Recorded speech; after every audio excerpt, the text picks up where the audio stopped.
Hello, happy Friday.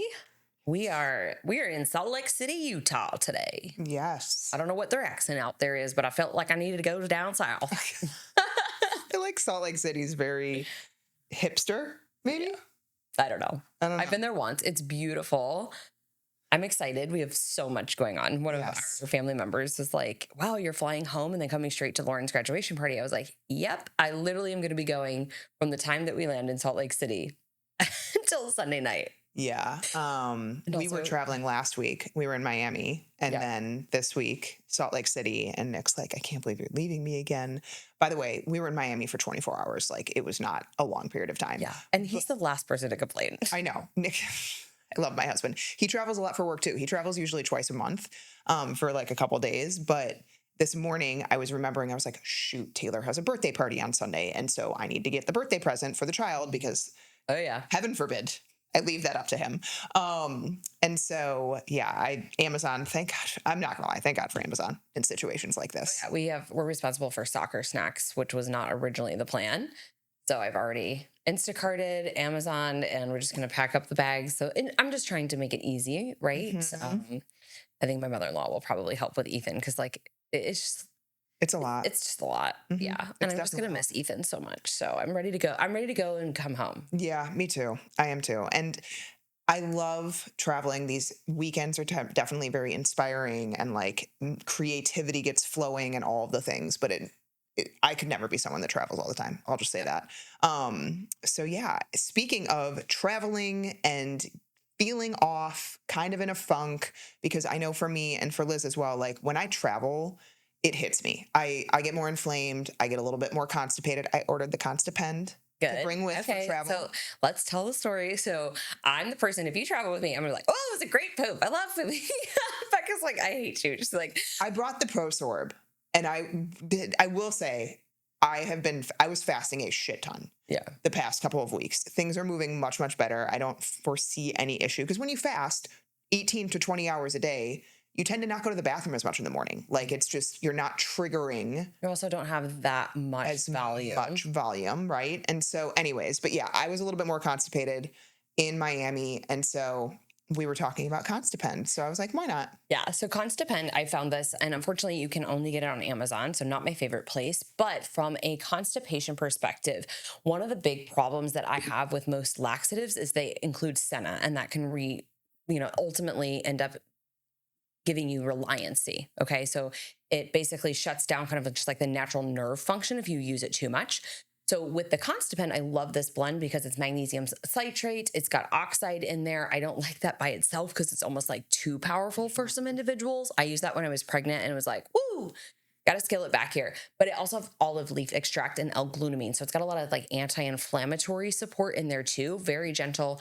So you can check that out on Amazon. Constipend is the name of it. And it's something definitely, I think, for somebody, if you need more of that assistance, yet you also want some of that good magnesium support, is a really nice, well-rounded product that's not going to have Descena in it and leave you reliant. Yep. Yep. So either way, with travel, you're eating out more. Like we eat out maybe once a week. It's Mhm. really minimal. And so I get inflamed and kind of puffy. And what I have worked on and what Liz and I were talking about, because Liz had a really fun weekend. And so she was feeling a little bit more inflamed today. I got my cycle over the weekend. That always causes inflammation for me, like just a little bit of a hot mess. Or And your so cycle synced as well, which Liz is and I thought, hilarious. yeah, my cycle came 2 days early. Liz's cycle came 1 day late, and now we're cycle synced.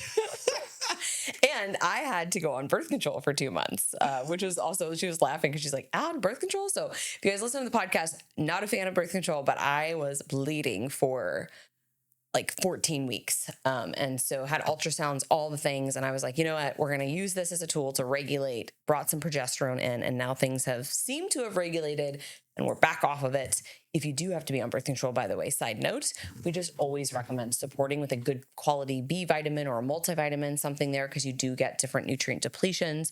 So for me, I was actually using Circutonic for Vervita and Regenerzyme Heart. Some of those they also would say are safe for pregnancy and breastfeeding too, because it's just helping build blood and things like that. So feeling a little bit of a shift here in my body because I was also feeling more tired and fatigued, and my iron was showing a little bit low, and just some of those anemia patterns. Obviously, when you're bleeding for freaking 14 weeks postpartum, it is, something that takes a little bit of a toll on your body. So, anyways, long story short, to say that we're cycle synced now, and this is going to be a fun ride because, sometimes like you're crazy is like not when their crazy is. And so we see this happen a lot for like women or even mothers and daughters. So, anyways, when you are feeling, maybe that you've just, I don't know, you just feel off. Let's call it a funk, right? Where you're like, man, a couple weeks ago, I was feeling really, really great. My clothes were fitting good. I had a great mood, just kind of had a different perspective and felt different. The first thing to look is your foundations. So many, many times I will talk to people on Instagram, or they'll be coming in for like a lab review, and I'm looking at health history. I know Becca deals with this too. And it's like, how much water do you drink? 36 to 40 ounces. Okay, well, constipation isn't going to resolve if we're not hydrated, number one, right? Are you eating fruits and vegetables 1 to 2 servings a day? Okay, we have a lot of wiggle room with the foundation. So even as Becca was saying, and if you guys follow us, you've seen that we've shared some of the meals, because going out to eat is exposing you just to more inflammatory oils that they're using. They're not using amazing grass-fed organic, meat, or maybe wild caught salmon, those types of things, unless you're at a really nice restaurant. And we did happen to go to a really nice restaurant last week, and it was great, but it's also expensive, right? And so we recognize not everyone can do that or afford those things, but it is, how can I make the best choice possible in this situation? Right? If I need to get, a sandwich or something, like I was saying to her, I was disappointed this farm to table restaurant we went to. I ordered what was one of their kind of specialty sandwiches or whatever, and a sourdough and all the good things. And I was like, out with the bread. It's too much. I don't want this. I'm going to feel heavy. I intentionally didn't order the grass-fed burger because I didn't want something that was going to leave me feeling heavy. And so, you're kind of just like picking apart your meal. That's okay, because guess what? I left and I felt good. The best thing that I had there, honestly, was the sweet potato wedges that they made, and the iced coffee. So, it's just one of those things where, like, even if you're in that situation, you think you want something really yummy, or you expect it to be different, if you get it, cool. Pick out the pieces, that you like, and then move on. And I think the other big thing here is snacking continuously. So we both fast a little bit when we travel, especially because if, it's an early morning flight, I'm just not going to be eating at 5 a.m. I used to be that person, but going through different autophagy protocols, I think it is important you also give your digestive system a little bit of a break. And fasting can actually help because, fun fact, when you're in the air at altitude, you don't produce as much stomach acid. You're also, though, and Becca can talk about this as well, we see a shift in our water retention, right? Because the up and the down. And so you'll see people wear compression socks. Maybe they need more sodium, maybe they need more potassium, things like that. But you can practice some of that intermittent fasting, maybe if you are traveling more or just on those travel days or after. For me, especially with the period starting too, I was like, hey, I'm going to do like a day or two of a longer fasting window. It's not necessarily in my protocol right now, but I'll still be able to get my calories in that serve my goals. And if you feel this way, taking a couple days of a digestive rest, right? Maybe that could be a fast mimicking diet where it's just bone broth or very soft foods, maybe a smoothie, something that's gentle on your system. Kind of gives your body a way to just flush out some of that inflammation. I think it's one of the fastest ways, and it's a free, easy tool that you could use. Yeah. And I'm someone that experiences pretty extreme swings of water retention. So I can swing 5 to 6 pounds in a week of just like water. You don't gain fat that fast, by the way. And so what I often find is if I'm out to eat, out to eat meals are always denser in calories. Like the oils that they use, what they're including, they tend to be bigger portions. And so even if you choose eating healthy, you're probably just going to be consuming more calories than normal. And so I would much rather have 2 solid meals with like maybe a small snack in between and fast in the morning time when I tend to not be as hungry than, oh, I'm just going to eat normally. If you are someone that eats normally and then you come home and you're kind of inflamed, you're kind of puffy, you're just feeling a little bit more, not lean, I should say.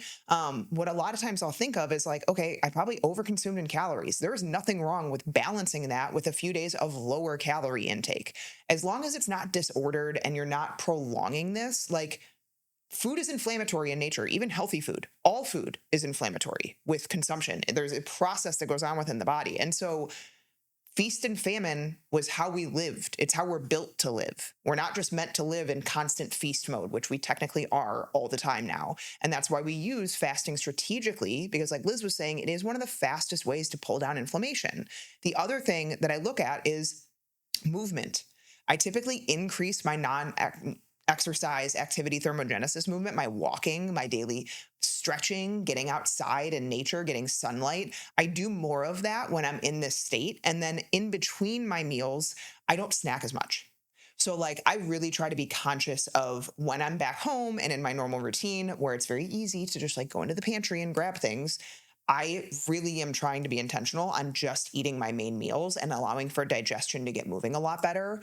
Because when you're constantly snacking, you're not allowing for blood sugar to basically come back down into normal ranges, which can drive kind of an inflammatory response. So, all of those things. And then for the mental piece, I want to touch on this is something that I've developed over the past few cycles. I have seen very clear, like, water retention around my cycle, even with my dim in place, even with my progesterone. Like, my body just responds to my hormones pretty intensely. And so I usually will avoid the scale around that time frame because it's just a mind game. Like, I don't need to see, oh cool, my body increased by weight by 3 pounds again because I'm about to get my period. Like, I feel that. I feel my ovaries basically like these two bowling balls in my stomach. And I do all the things and my body still has kind of that response. Unless I'm like in deep fasting and my hormone levels are really low, I have a response around my cycle. So if coming back from vacation, if you're in kind of like this period of time where stress has been really high and you're just trying to hang on by a thread, avoid triggers. Like, for me, the scale's a trigger. And so I avoid it during that time. I don't need to see it. I just stick to my guns. I do what I know helps me feel good and I move on. Yeah, I would say with that too is avoid the inflammatory foods that you know also don't make you feel good, right? Maybe you pull calories down, but you're also pulling your carbohydrates down. You're cutting out the sugar, you're cutting out the dairy, right? You're sticking with a little bit more thing like leaner foods, so leaner in protein, vegetables, some good healthy fats in there. We're not saying like you can't eat it all. That's not what we're Yeah. saying here. But if you are somebody who is more prone, like for me with gluten, if I overdo it, the first trigger is that my back hurts. And I did wake up feeling like my back was a little bit like stiff. We had a friend's party on Saturday. They had Italian beef. I can't say no to a good Italian beef, so I had a half of one of those, which is so good. And then at our house on Sunday, we had some of those Hawaiian rolls that paired with the lunch that we were serving. And so I had one of those, and I was like, okay, even though it wasn't like a ton here, I just know that I need to cut gluten again. It was a little bit too much. And so, for some individuals, you will find that the devil's in the dose for certain things, or you will find that certain things you make you digestively bloat up, right? And react. And obviously, then we're just going to say, be an adult, don't eat those things, right? I don't personally have any digestive issues with gluten, but I do notice, if that is combined with other things, I will generally have some of that like back pain and just like stiffness. So I think that's another big thing here is that when you come back and you are in this funk, I wouldn't overreact and be like, I am going to eat ice chips and not have anything at all, or go crazy in terms of like, I'm going to go on a 900-calorie diet, I'm going to train 7 days this week.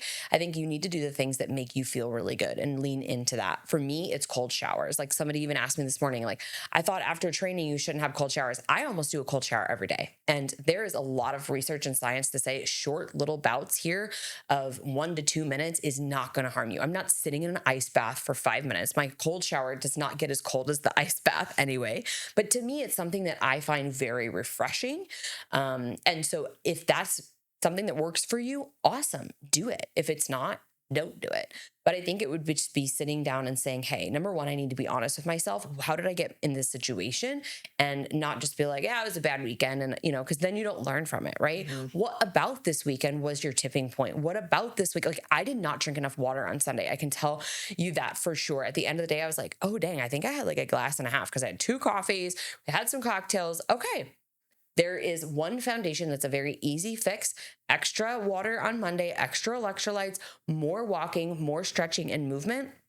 And I feel pretty good today.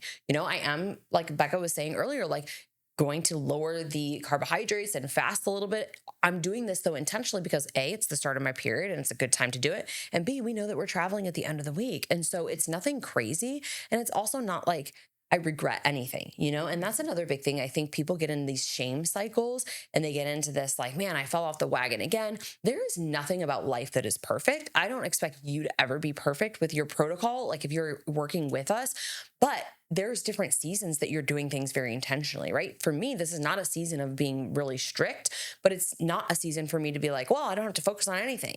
I'm still listening to my body. I'm still paying attention to that. In other seasons, and if this is you right now and you are in a healing phase and you're maybe going through a very specific protocol, you probably don't have as much wiggle room. Yeah. Right. And you might not be feeling your best because you're going through maybe a more intense detox. Maybe there's some Herx reactions there. And maybe some of the things that we've just talked about.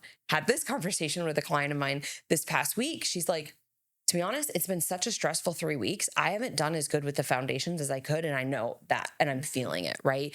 Because then you have to have that conversation with yourself. You can't out supplement, out diet the foundations in terms of like, water, for example. How are you going to expect to have good energy, smooth bowels, vibrant, glowing skin if you're just a dehydrated, dried out raisin? Yeah. And you know, it's hard because when you're not feeling well, you want things to change really quickly.